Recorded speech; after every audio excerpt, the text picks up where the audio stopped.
Enthusiasts have a 50-year love affair with the Ford Mustang, but will they love the Mustang when it has independent rear suspension and a turbocharged 4-cylinder engine? Looks like we're going to find out with this, the all-new 2015 Ford Mustang.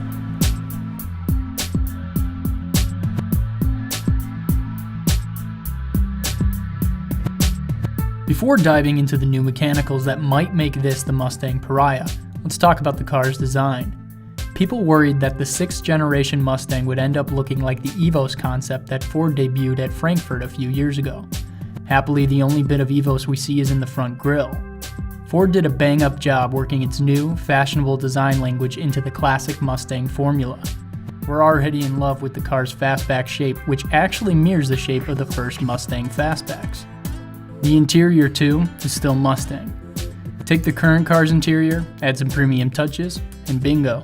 You still stare at two big round gauges and a retro-looking steering wheel, but you can also stare at My Ford Touch, a first for the Mustang.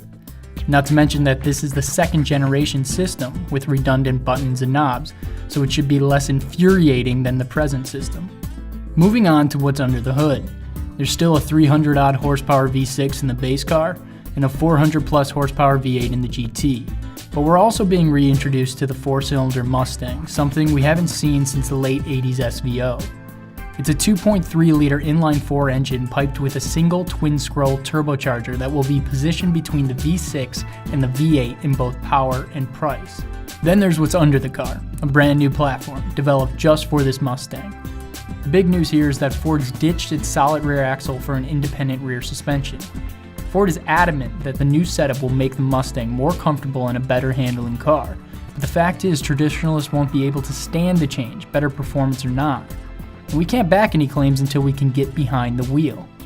So while we're happy to see that this new Mustang still looks like a Mustang, we have to find out if the mechanical changes have affected the car's character when we can get one out onto the road.